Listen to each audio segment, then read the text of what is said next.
सांसद प्रतिभा धानोरकर ने सदन में बजट पर अपना मत व्यक्त करते हुए कहा कि मोदी सरकार विभिन्न मोर्चों पर विफल रही है। साथ ही चंद्रपुर लोकसभा क्षेत्र में बाढ़ की स्थिति के संदर्भ में भी सदन में चर्चा कर तत्काल मदद की मांग की गई। इन दिनों लोकसभा का मानसून सत्र चल रहा है। चंद्रपुर बनियानी क्षेत्र की सांसद प्रतिभा धानोरकर ने भी सदन में बजट पर अपना मत व्यक्त करते हुए कहा कि मोदी सरकार विभिन्न मोर्चों पर विफल रही है। साथ ही चंद्रपुर लोकसभा क्षेत्र में बाढ़ की स्थिति के संदर्भ में भी सदन में चर्चा कर तत्काल मदद की मांग की गई है।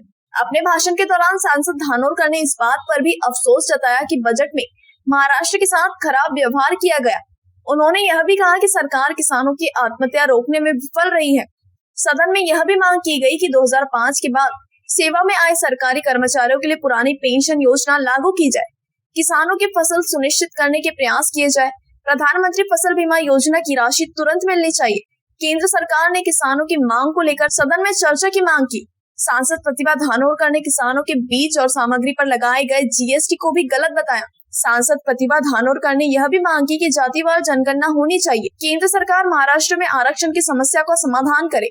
बजट भाषण में उन्होंने कोयला खदानों को लेकर परियोजना पीड़ितों के लिए मुआवजा बढ़ाने की भी मांग की है। ही खऱ्या अर्थाने या ठिकाणी वास्तविकता आहे। आपण याकडे सरकारचं लक्ष अजिबात आपल्याला दिसत नाही। ही अतिशय गंभीर अशी बाब आहे की शेतकऱ्यांच्या प्रश्नावरती सरकार अजूनपर्यंत चर्चा करायला बोलायला देखील तयार नाही। माझी केंद्र सरकारच्या माध्यमातून विनंती आहे की राज्य शासनाला देखील आपण असल्या पद्धतीच्या सूचना आपण त्या ठिकाणी केल्या पाहिजे। शेतकऱ्यांच्या मालाला हमी भाव मिळत नाही। आपण पाहिलं की जगाचा पोशिंदा म्हणून शेतकरी आज काम करत आहे। शेतकऱ्यांच्या भरोशावर आपलं जीवनमान आहे, पण अजूनपर्यंत शेतकऱ्यांच्या शेतमालाला हमी भाव शासन देऊ शकत नाही। मात्र दुसरीकडे आपण बघितलं असेल की शेतकऱ्यांच्या बी बियाणावर, शेतकऱ्यांच्या खतांवर मात्र जीएसटी घ्यायचं सरकार अजिबात विसरलेली नाही।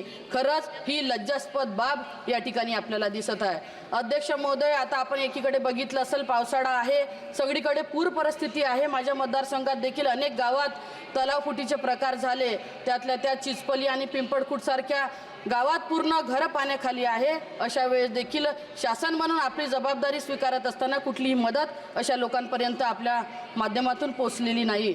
नीट सारख्या परीक्षामध्ये पेपर फुटीचे प्रकार घडत असल्याने भविष्यात अनेक मुन्नाभाई MBBS या ठिकाणी तयार होताना आपल्याला दिसत आहे। माननीय अध्यक्ष महोदय, मुन्नाभाई MBBS सोबतच मुन्नाभाई IAS देखील या ठिकाणी तयार होताना या सरकारच्या काळात महाराष्ट्राच्या मनात एक प्रकारची भीती आता या ठिकाणी निर्माण झाली आहे।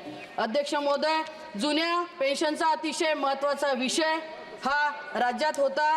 राज्य शासनाने आम्हाला कमिट केलं होतं की जसं भाजपचं सरकार राज्यात येईल आम्ही जुनी पेन्शन योजना त्या ठिकाणी लागू करू। पण 2005 पासूनचे जे शिक्षक असतील, शिक्षकेतर कर्मचारी आहे, आता 2 वर्ष झाले त्या ठिकाणी 3 चाकाचं सरकार महाराष्ट्रात अस्तित्वात आलं, पण अजूनपर्यंत जुनी पेन्शन योजना ही लागू केली नाही। आम्ही आग्रही होतो की आपण सत्ता आल्यानंतर किमान त्या ठिकाणी जुनी पेन्शन योजना ही लागू केली पाहिजे, पण कुठंतरी अजूनही भाजपच्या सरकारच्या माध्यमातून त्यांनी दिलेला शब्द अजूनपर्यंत पाळलेला नाही आहे। मागील 10 वर्षाच्या काळात एकही व्यक्ती सुखी नाही। आपण बघितलं असेल, युवक असतील, युवकांना 2 कोटी रोजगार देणारे हे अपयशी सरकार। अध्यक्ष महोदय, मी पहिल्यांदा भाषण या ठिकाणी करत आहे। अपयशी सरकार युवकांना 2 कोटी रोजगार देण्यासाठी मागील 10 वर्षाच्या काळात आजवर आपण बघितलं असेल की एकही युवकांना या ठिकाणी रोजगार मिळालेला नाही आहे। आरक्षणाच्या बाबतीत आपण बघितलं असेल की जातीय जनगणना महाराष्ट्रात अजूनपर्यंत झाली नाही। आरक्षणाचा तिढा हा अजूनही महाराष्ट्रात कायम आहे, पण तो सुटता सुटेना। अध्यक्ष महोदय, मी ज्या जिल्ह्यातून नेतृत्व करते, राज्यातील सर्वात जास्त कोळसा खाणी माझ्या मतदारसंघात आहे आणि एवढं सगळं असताना कोल माइन्सचे अनेक विषय त्या ठिकाणी प्रलंबित आहे।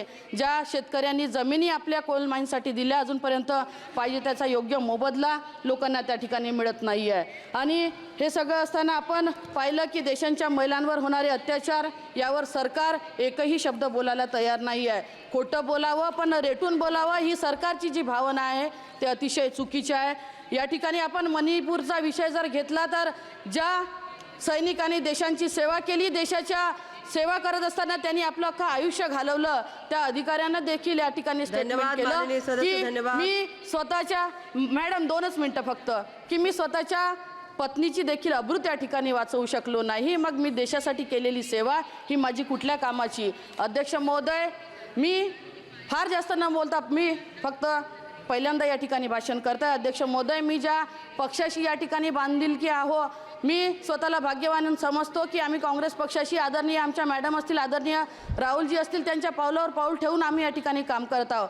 आपण पाहत आहे की या देशाच्या इतिहासात महात्मा गांधीजींनी जी दांडी यात्रा काढली, त्याच्यानंतर ऐतिहासिक अशी भारत जोडो यात्रा आदरणीय राहुलजीने काढली आणि जेव्हा केव्हा या देशाचा इतिहास लिहिला जाईल तेव्हा भारत जोडो यात्रेचा नक्कीच उल्लेख त्या ठिकाणी केला जाईल. अध्यक्ष